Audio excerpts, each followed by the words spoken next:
Alors, comment on fait pour savoir la différence dans un graphique ou un diagramme de dispersion où l'on doit tracer une ligne ou juste seulement des points pour la régularité?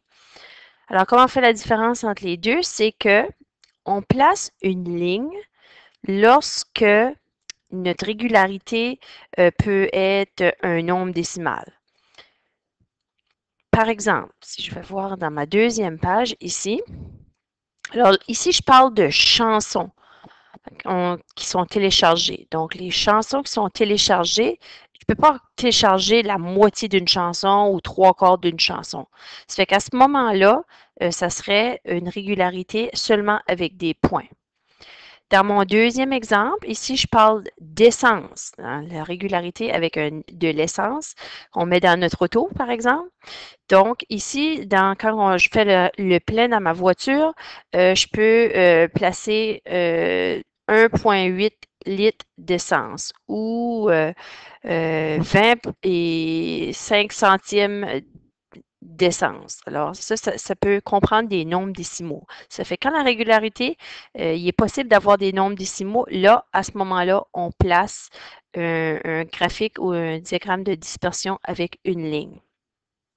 Alors là, maintenant, je vais faire quelques exemples pour t'aider à voir la relation entre le diagramme de dispersion qui est le graphique, la table des valeurs qui est ici,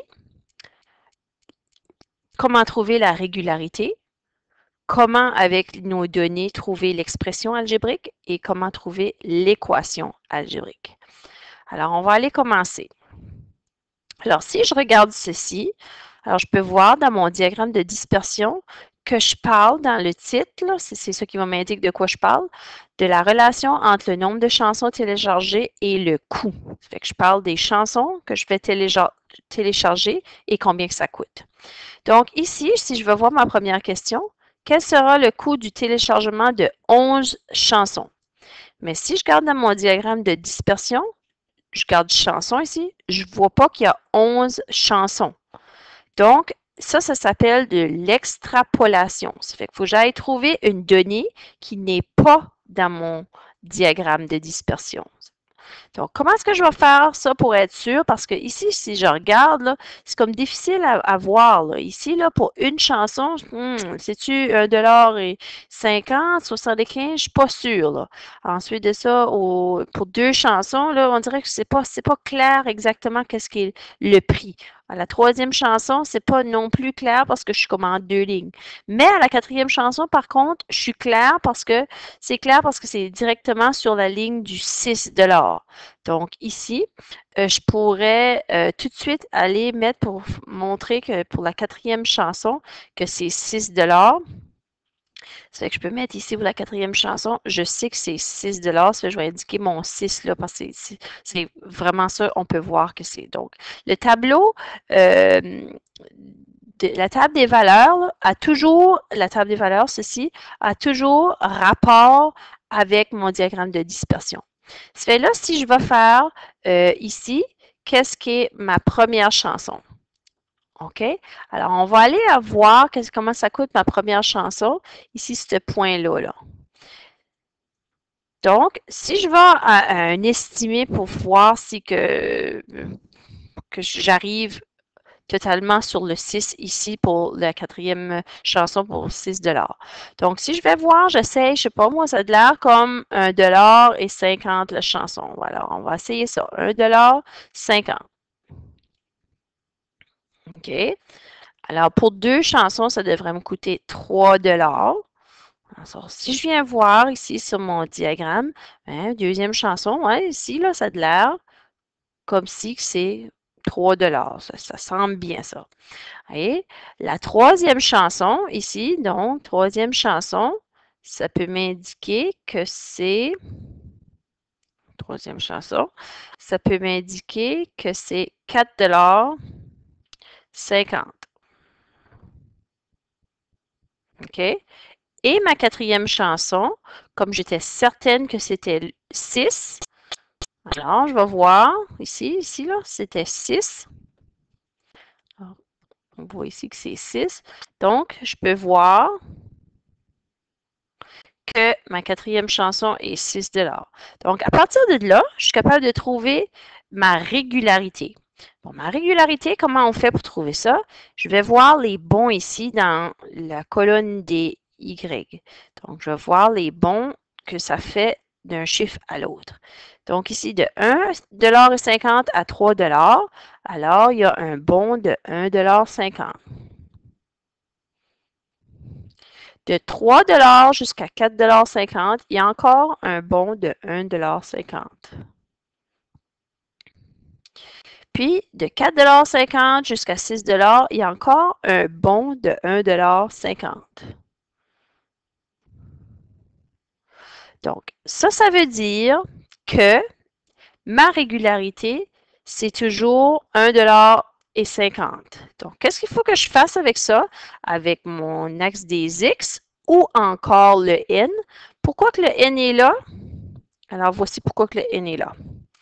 Alors ici, là, mon titre, c'était le nombre de chansons téléchargées. Bon, ici, voyez-vous, ils ont placé un N. Alors, je peux appeler ça la colonne du N dans ma table des valeurs ou la colonne du X parce qu'on sait tout qu'ici, ceci, c'est l'axe des X à l'horizontale. Et la colonne dans ma table des valeurs, la colonne peut être appelée C parce qu'ici, on a placé C pour le coût des chansons.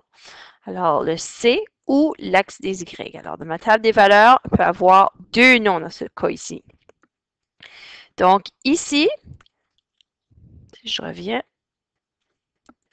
à la régularité, donc, je vois ici qu'à chaque fois, je vais faire fois 1,50 $ parce que mon 1,50 $, là, je l'ai pris ici, là.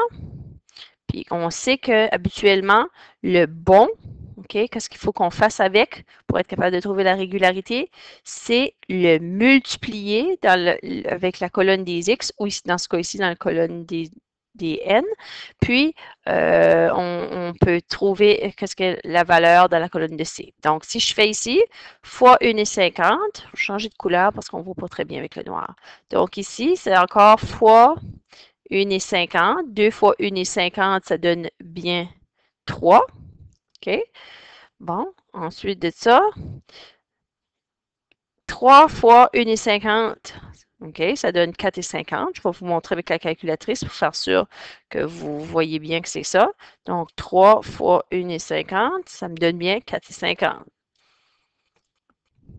OK, donc la prochaine donnée, 4 fois 1,50, encore une fois, je vais sortir la calculatrice. 4 fois 1,50. Alors, ça fait bien 6. OK? Ça fait que là, je viens de trouver ma régularité. La régularité, c'est fois 1,50 à chaque fois.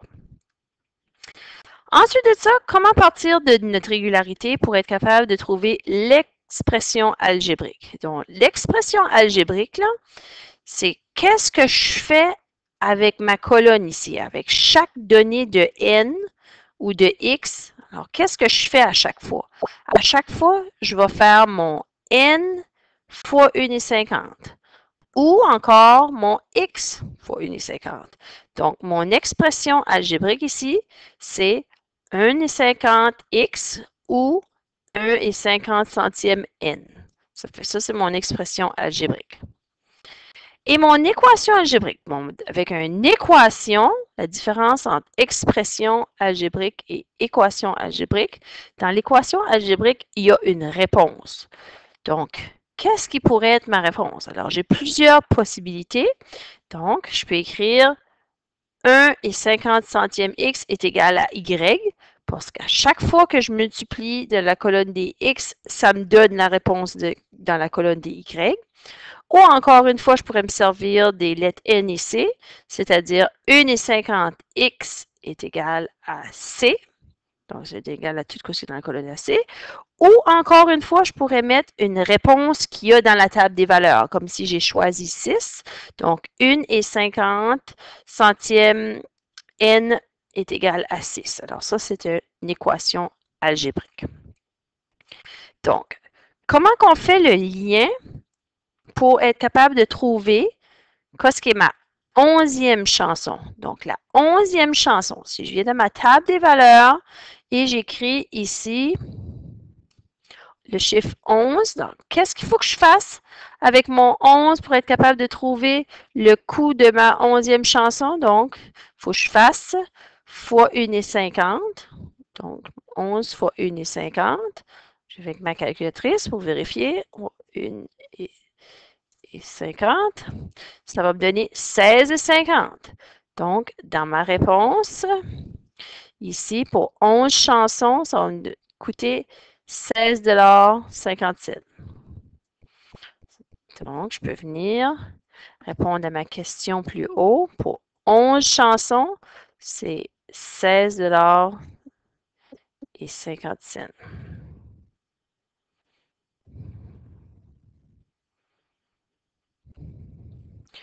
Donc ici, combien de chansons peut-on télécharger avec 15 $? Bon, alors ici, pour 15 $, mes dollars venaient sur la donnée des Y ou dans la colonne du C. Donc ici, c'est mes dollars. Donc, il faut que je mette mes dollars là. Ça fait que pour 15 $, ça serait ici, environ. Donc, si je viens voir en ligne de là 15 $, bon, ben, c'est, je dirais 10 chansons. OK? Ça fait que 10 chansons. Mais pour vérifier avec ta table des valeurs, voici ce que tu peux faire.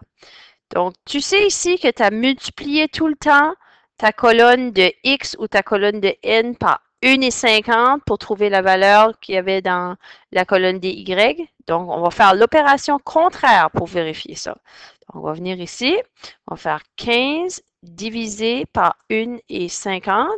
Alors, 15 divisé par 1,50, ça me donne effectivement 10.